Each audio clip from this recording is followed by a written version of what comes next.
politics in this country, or in the West anyway, they've made it into a kind of dirty campaign where they think that they can scare, use fear tactics. Politics kharab jodi hoto taile keu korto na.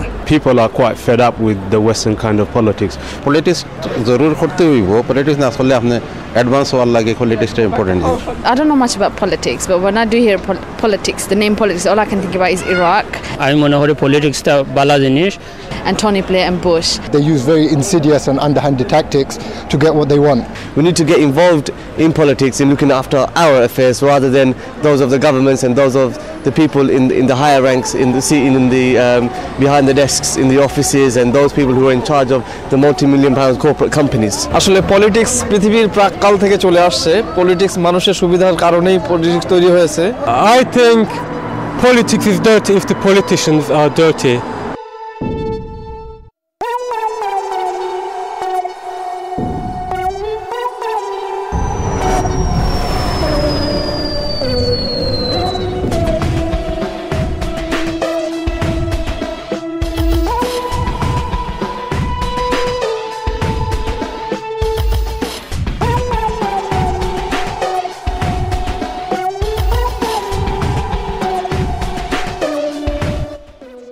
A recent poll conducted by the BBC revealed that 8 out of 10 British voters do not trust their politicians to tell the truth. 87% of the adults interviewed said politicians did not deliver what they promised, nor did they keep the promises they made before elections, while 92% said they never gave a straight answer. 73% of these interviewees said politicians had shown themselves to be dishonest too often. This clearly illustrates the reality of British politics and the politicians. If the American public were to be interviewed, perhaps their perceptions would be similar to the British, if not worse. As far as the Muslims are concerned, we too have been accustomed to mistrust, corruption, deception, and tyranny in our native countries. Take Uzbekistan as an example, where President Islam Karimov boils his political opponents to death and justifies his actions under the current political climate. Or take Bangladesh, which, according to recent surveys, comes close to being of the top 3 most corrupt countries in the world. Muslims in the UK constitute a small minority amidst a population of almost 60 million people. Moreover, Muslims are affected by high unemployment, underachievement in education, and are still lagging behind in most aspects of British life. As for politics, it is viewed as dirty by majority of the Muslims. Out of the 2 million Muslims in Britain, approximately 1 million may be eligible to vote. Yet, the tradition has been a low turnout as far as participating in the electoral process is concerned, for various reasons ranging from mistrust, lack of interest, the inability to have an impact, to cultural sensitivities and religious prohibitions. It is thought that Muslim votes matter, especially in highly concentrated Muslim areas such as Tower Hamlets, Newham and Blackburn. As the election time approaches, the queues at the doorsteps in the Muslim community seems to be growing longer. Political parties bear all kinds of promises, from the funding of Muslim schools to legislating against religious discrimination. The Labour Party, following the war against Iraq and Afghanistan, supported by the Conservatives, is now targeting the Muslim voters, especially in constituencies where they expect a backlash. High-profile politicians, dubbed the Friends of the Muslims, have gone on record to court the Muslim voters. Adding to this is what is increasingly viewed as a facade are the minority parties who are also appealing to the Muslim community. With all this attention, many in our community are positioning themselves to appeal to the highest bidder. It has been suggested that the way forward for the Muslim community is to emulate other minority communities in order to influence the political process by joining and supporting the mainstream political parties. In this documentary, I will be interviewing prominent politicians and personalities. I will be asking them questions that concern the Muslim community, such as, should Muslims participate in politics and what are the implications if they don't? However, some people argue that the political parties endorse ideologies and policies that severely harm the Muslim community. And this is the first question that I want to ascertain.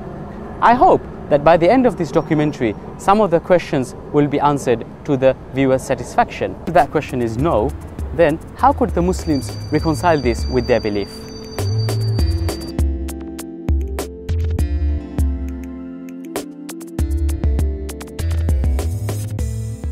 It's a great opportunity for the Muslim community to get a very powerful message across in terms of the concerns, the needs that we have. As citizens of the country, it's our democratic right to exercise the right to vote. So what dangers can the Muslims face if they were to abstain from mainstream politics? Well, the danger is that they will have no say in the governance of this country. And at the moment, whilst the Labour Party has got Muslim members of parliament, there aren't enough. The same way that there aren't enough black members of parliament, there aren't enough women members of parliament. Only 18% of MPs are women. So we have this failure to reach a representative democracy. I was brought up in the northeast of England, which was a very predominantly white area. And like many people I was exposed to the media and many politicians who would often play the race card. And it's interesting that many of the things that we hear today from some of the mainstream politicians and from the mainstream media is exactly the same things that I was hearing 30 years ago when I grew up. And the reality is this led me to briefly support the BNP, which involved, and the BNP in the 80s was more like a social club. You know, like-minded young people got together, they drank, they went out to nightclubs, they chased girls, and they went paki bashing. There are a number of other constituencies where the BNP can really come in if our Muslim vote is not there.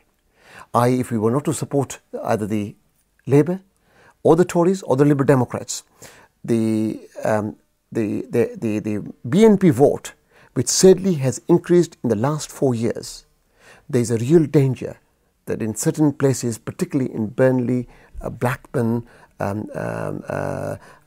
sections, particularly in the Yorkshire area and the Lancashire area, there's a real danger they can come in. And that, of course, will be to the detriment of the Muslim community. I think we have to understand the reality of the BNP threat. I mean, this threat has been hyped up by many in the media and many of the mainstream parties in order to try and get the Muslims to vote.